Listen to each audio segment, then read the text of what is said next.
Olá, sejam todos muito bem-vindos ao mundo maravilhoso das plantas medicinais. No nosso programa de hoje vamos responder a uma pergunta sobre a janaúba.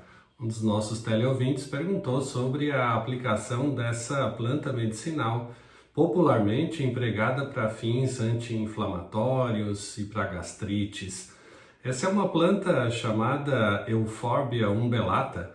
Ela apresenta na sua constituição química alguns ésteres de formol que são potencialmente anti-inflamatórios e em estudos experimentais tem sido utilizado também com algum sucesso para demonstração com atividade antitumoral. Entretanto, é uma planta bastante tóxica também.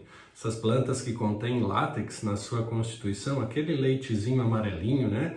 Ou esbranquiçado, ou mesmo muito branquinho, que são produzidos pelas plantas da família Euphorbiaceae, normalmente tem uma toxicidade alta. Então a gente recomenda bastante cuidado no uso no emprego terapêutico dessa plantinha.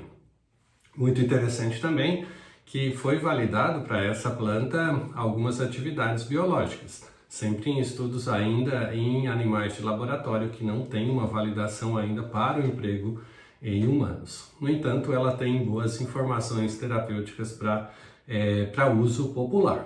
Tá? Então a gente precisa deixar isso muito claro. A utilização popular tem o seu respaldo clínico terapêutico, mas informações científicas validando essas informações ainda não estão disponíveis na monografia oficial dessa planta. Um tema bastante recorrente dentro das nossas perguntas que recebemos aqui no estúdio se referem a plantas para utilização dentro do processo da obesidade, no tratamento da obesidade, da gordura abdominal. Primeiro a gente precisa conceituar, né, essa patologia. Obesidade, então, é conceituada pela Organização Mundial da Saúde como um excesso de gordura, especialmente localizado na região abdominal e que prejudica o funcionamento de alguns órgãos internos, gerando uma série de sinais e sintomas.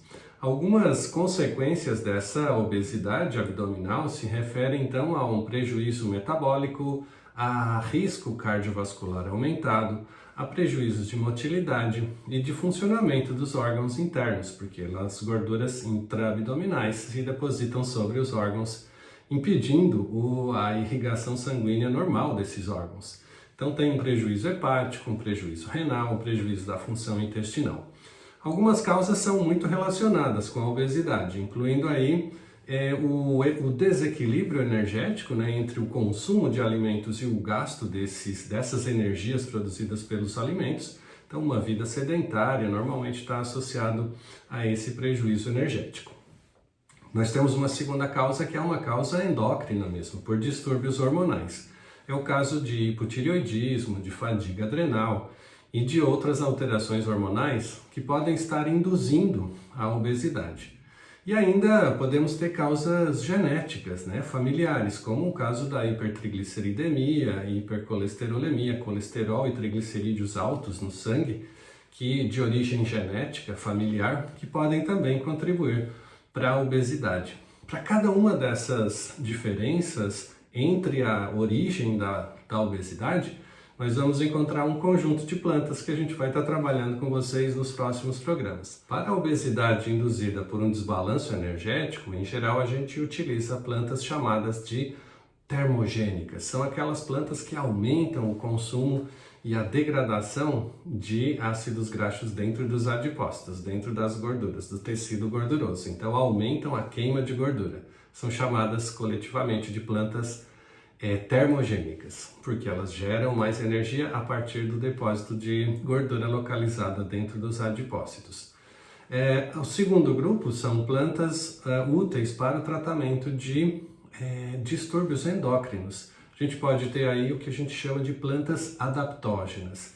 Plantas adaptógenas são plantas então que alteram a funcionalidade dos eixos hormonais e na grande maioria das vezes ajudam muito no restauro dos padrões hormonais. E o terceiro grupo são plantas então chamadas de antilipêmicas. São plantas que auxiliam no controle dos lipídios que partem da corrente sanguínea, triglicerídeos, colesterol e mesmo os níveis aumentados de glicose. Essas plantas antilipêmicas então auxiliam no controle da obesidade. Ao longo da nossa programação nós vamos então estar explicando um pouquinho melhor sobre cada um dos grupos plantas termogênicas, adaptógenas e antilipêmicas para o controle da obesidade. Fiquem conosco!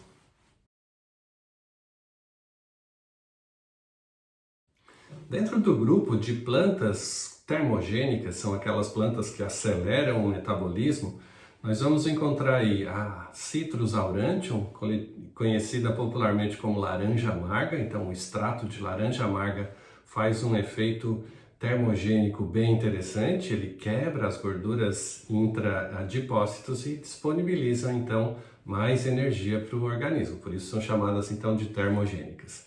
Uma segunda planta desse mesmo grupo de plantas termogênicas é a Camellia sinensis, ou chá verde. O chá verde também tem essa atividade termogênica de levar mais energia para o organismo, queimando mais gorduras que estão localizadas.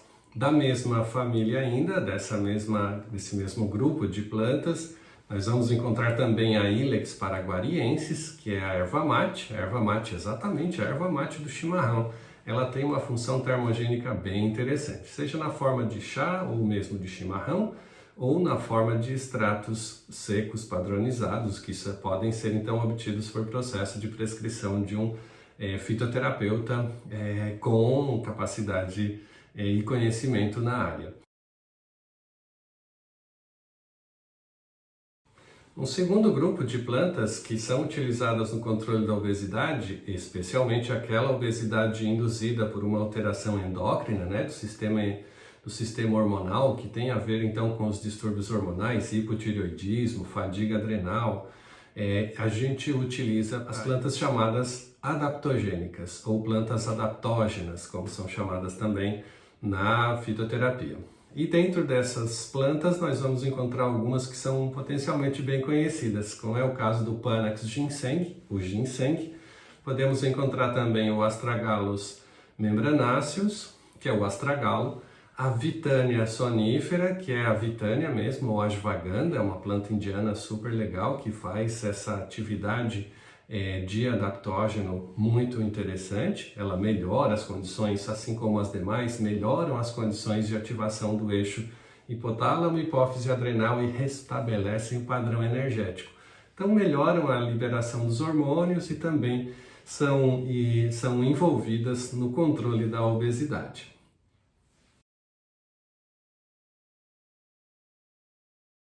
Um terceiro grupo de plantas, que são as plantas antilipêmicas, que são aquelas plantas que regularizam os níveis de colesterol e triglicerídeo e também de glicose no sangue, né?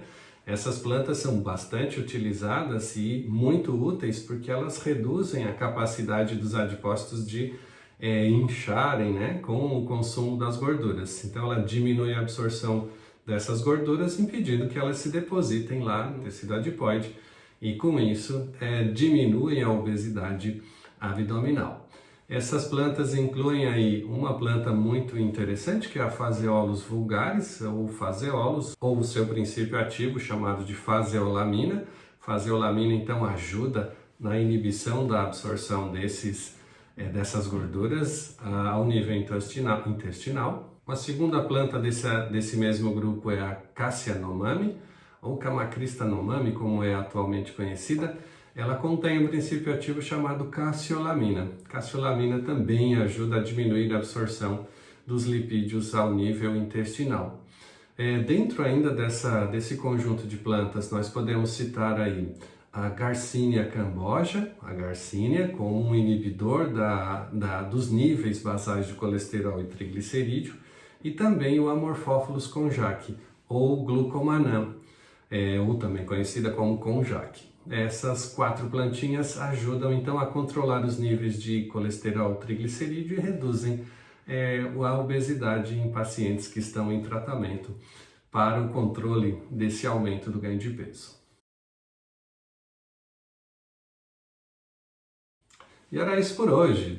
Não deixe de enviar a sua mensagem aqui para o nosso canal, perguntando sobre as utilidades das plantas medicinais e, sobretudo, para que a gente possa responder que planta é essa e qual o seu efeito terapêutico sobre o organismo humano. Sempre dentro de padrões de conhecimento científico validados. Forte abraço, nos vemos no nosso próximo encontro. Até lá!